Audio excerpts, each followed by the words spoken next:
जय हिंद प्यारे साथियों। आप सभी का स्वागत है पारस फिजिक्स एजुकेशन में।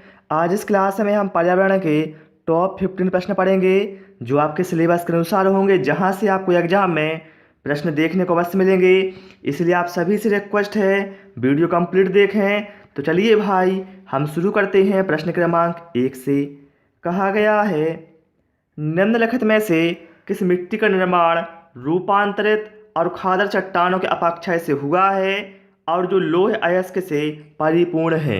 ऑप्शन है काली मिट्टी, लाल मिट्टी, लेटेराइट मिट्टी या फिर इनमें से कोई नहीं। तो ध्यान रखना साथियों, यहाँ पर हमारा करेक्ट आंसर ऑप्शन सी के साथ जाएगा। जो लेटेराइट मिट्टी है इसका निर्माण रूपांतरित और खादर चट्टानों के अपेक्षय से हुआ है, जिसमें लौह अयस्क परिपूर्ण होता है। ठीक है, प्रश्न क्रमांक 2 पर आते हैं। कहा गया है, धातुमय प्रास्तर किसे कहा जाता है? यहाँ पर 4 ऑप्शन हैं, बिटुमेन, बॉक्साइट, मेटालाइट या फिर अयस्क। तो ध्यान रखना, प्राकृतिक अवस्था में लगभग सभी धातुएं अयस्क के रूप में पाई जाती हैं और इन्हीं धात्विक अयस्कों को धातुमय प्रस्तर कहा जाता है। तो यहाँ पर हमारा करेक्ट आंसर क्या होगा? Option D. ठीक है, और आप सभी से रिक्वेस्ट है, यदि आपने अभी तक हमारे चैनल को सब्सक्राइब नहीं किया है तो भाई सब्सक्राइब अवश्य कर लें। कहा गया है, किसी जगह के फ्लोरा तथा फना सूचित करता है पेड़ पौधे एवं जंतुओं को, मछलियों एवं पेड़ पौधों को, जंतुओं एवं मछलियों को या फिर पक्षियों एवं पेड़ पौधों को। तो देखिए, जो फ्लोरा है यह किसको सूचित करेगा? ये करता है मेरे भाई पेड़ पौधों को और फौना करता है जंतुओं को। तो यहाँ पर हमारा करेक्ट आंसर ऑप्शन ए के साथ जाएगा। ठीक है, चलिए भाई प्रश्न क्रमांक 4 पर आते हैं। क्या कहा गया है? वायु प्रदूषण को कम किया जा सकता है वृक्षों के द्वारा, मछलियों के द्वारा, जंतुओं के द्वारा या फिर सूर्य प्रकाश के द्वारा। तो देखिए, वायु प्रदूषण को कम किया जा सकता है वृक्षों के द्वारा, क्योंकि आप सभी को पता है जो वृक्ष हैं वह हानिकारक गैसों की मात्रा को कम करते हैं, ये हम सभी को पता है। ठीक है, इसलिए वृक्षों का होना बहुत ही आवश्यक है। प्रश्न क्रमांक 5 पर आते हैं और आप सभी लोग भी सारे प्रश्नों के आंसर कमेंट करेंगे और बताएंगे आपने कितना स्कोर किया है। कहा गया है, तरुण भारत संघ नामक समूह संबंधित है। बताना है तरुण भारत संघ जो समूह है यह किससे संबंधित है? पुरानी झीलें पुनर्निर्मित करने से, विशेष रूप से सक्षम बच्चों को सिखाने में मदद करने से, स्कूलों में दोपहर का पका हुआ भोजन उपलब्ध कराने से या फिर आर्थिक रूप से कमजोर वर्गों के बच्चों के लिए निःशुल्क कोचिंग कक्षाएं चलवाने से। तो ध्यान रखना, तरुण भारत संघ है जो समूह है यह संबंधित है पुरानी झीलें पुनर्निर्मित करने से। ऑप्शन ए यहाँ पर हमारा करेक्ट आंसर हो जाएगा। प्रश्न क्रमांक 6 पर आते हैं। सबसे छोटे दिन वाला ग्रह कौन सा है? बृहस्पति, शनि, शुक्र या फिर बुध?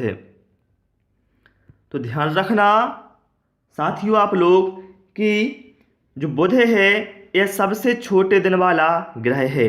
यहाँ पर राइट आंसर साथियों हमारा ऑप्शन डी के साथ जाएगा। देखिए, जो बुध ग्रह है यह सूर्य का सबसे निकटतम तथा सौरमंडल का सबसे छोटा ग्रह है, ये भी आपको ध्यान रखना है। ठीक है, यह 88 दिन में सूर्य की परिक्रमा पूरी करता है। ठीक है, चलिए प्रश्न क्रमांक 7 पर आते हैं।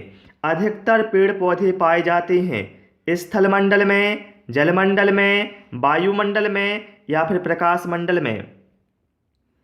तो साथियों ध्यान रखना, अधिकतर पेड़ पौधे पाए जाते हैं स्थल मंडल में। यहाँ पर हमारा जो करेक्ट आंसर है वो ऑप्शन ए के साथ जाएगा। ठीक है, प्रश्न क्रमांक 8 पर आते हैं। कहा गया है, कौन जीवीय कारक नहीं है? जीवीय कारक कौन होते हैं? जिनमें जीवन होता है। देखिए, पेड़ पौधे भैया जीवीय कारक हैं, जंतु भी जीवीय कारक हैं और जो सूक्ष्म जीव हैं वह भी जीवीय कारक हैं। लेकिन प्रायस्तर अर्थात पत्थर ये भैया जीवीय कारक नहीं होते हैं। तो यहाँ पर राइट आंसर हमारा ऑप्शन डी के साथ जाएगा। ठीक है, ये होते हैं अवयव कारक के अंतर्गत। ठीक है, प्रश्न क्रमांक 9 पर आते हैं। निम्न में से कौन विश्व ऊष्मायन का रीजन है? बताना है जो विश्व ऊष्मायन है, जिसे हिंदी में कहा जाएगा ग्लोबल वार्मिंग। बहुत सारे साथियों को दिक्कत होती है कि विश्व ऊष्मायन होता क्या है, तो ध्यान रखना ग्लोबल वार्मिंग को ही साथियों कहा जाता है विश्व ऊष्मायन। और ये होता किसकी वजह से है? जल प्रदूषण, मृदा प्रदूषण, वायु प्रदूषण या फिर ध्वनि प्रदूषण। तो भाई देखिए, ये होता है हानिकारक गैसों की वजह से, जब उनकी सांद्रता बढ़ जाती है वायुमंडल में, तो इस वजह से क्या है, वायुमंडल गर्म हो जाता है। तो हम कह सकते हैं यह वायु प्रदूषण की वजह से होता है। ओके, प्रश्न क्रमांक 10 पर आते हैं। कहा है पारिस्थितिकी तंत्र का उदाहरण है। बताना इसमें से कौन सा पारिस्थितिकी का एग्जाम्पल है। देखिए, पारिस्थितिकी तंत्र सभी जानते हैं, ठीक है, जैसे समुद्र हो गया, तालाब हो गया। मतलब इनमें क्या है, जो जीवीय कारक हैं, मतलब पेड़ पौधे हैं, जीव जंतु हैं, ये सभी एक क्रम में होते हैं। ठीक है, एक श्रृंखला मतलब वहाँ पर निर्माण होता है। ठीक है, तो यहाँ पर राइट आंसर साथियों हमारा ऑप्शन बी के साथ जाएगा। जो तालाब है एक पारिस्थितिक तंत्र का उदाहरण है। ठीक है, ऑप्शन बी यहाँ पर हमारा करेक्ट आंसर हो जाएगा। प्रश्न क्रमांक 11 पर आते हैं। सीएनजी का संक्षिप्त रूप क्या है? Clean natural gas, compressed natural gas, carbonized natural gas या फिर कार्बोरेटेड नेचुरल गैस। देखिए, सीएनजी जिसका मतलब होता है कॉम्प्रेस्ड नेचुरल गैस, यहाँ पर राइट आंसर हमारा ऑप्शन बी के साथ जाएगा, जिसे हिंदी में कहा जाएगा संपीड़ित प्राकृतिक गैस। ठीक है, इस गैस से साथियों क्या है, जो प्रदूषण है वो बहुत कम मात्रा में होता है, इसलिए इसका वाहनों में ईंधनों के रूप में प्रयोग हो रहा है। प्रश्न क्रमांक 12 पर आते हैं। कहा है विश्व ऊष्मायन के लिए निम्न में से कौन एक कारक है? बताना है विश्व ऊष्मायन। मैं अभी आपको बता चुका हूँ, विश्व ऊष्मायन का मतलब क्या है, ग्लोबल वार्मिंग। वाहनों से निकली गैसें, पेड़ पौधों से निकली गैसें, भट्टियों से निकली गर्म हवा या फिर रसोई गैस। तो देखिए, ग्लोबल वार्मिंग या विश्व ऊष्मायन के लिए जो प्रमुख कारक है वह है वाहनों से निकली गैसें, क्योंकि हम सभी जानते हैं जो वाहनों से हानिकारक गैसें निकलती हैं। ठीक है, ओके, चलिए प्रश्न क्रमांक 13 पर आते हैं। पेड़ पौधे प्रदूषण को घटाते हैं क्योंकि वे अवशोषण करते हैं सल्फर डाइऑक्साइड का, कार्बन डाइऑक्साइड का, कार्बन मोनोऑक्साइड का या फिर नाइट्रोजन का। देखिए, हम सभी जानते हैं जो पेड़ पौधे होते हैं ये प्रदूषण को घटाते हैं। तो घटाते क्यों हैं? क्योंकि साथियों यह जो कार्बन डाइऑक्साइड है, जो हानिकारक गैस है, इसका वह अवशोषण करते हैं और उसके बदले हमें जीवनदायिनी गैस ऑक्सीजन देते हैं। ठीक है, तो हम कह सकते हैं पेड़ पौधे प्रदूषण को घटाते हैं। तो यहाँ पर राइट आंसर हमारा ऑप्शन बी के साथ जाएगा। ओके, चलिए भाई प्रश्न क्रमांक 14 पर आते हैं। यहाँ पर कहा गया है माउंट एवरेस्ट एक भाग है।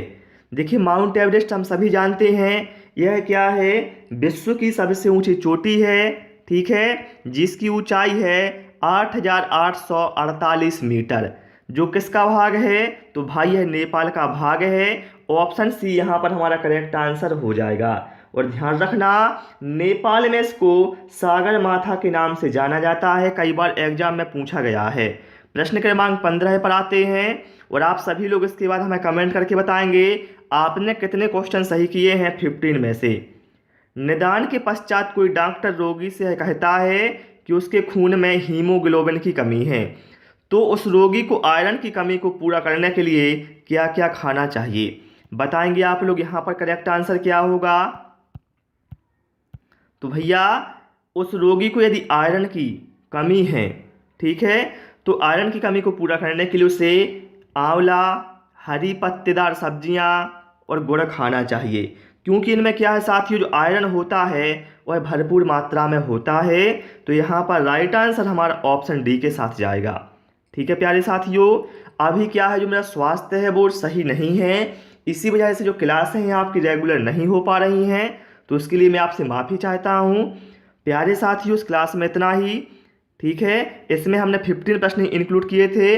आपको क्लास कैसी लगी? आपका कोई सुझाव है तो आप हमसे कमेंट में कह सकते हैं। क्लास पसंद आई हो सभी से रिक्वेस्ट है वीडियो को लाइक और शेयर करें, और नए नए वीडियो पाने के लिए पारस फ्री एजुकेशन चैनल को सब्सक्राइब करें। Thanks for watching this video.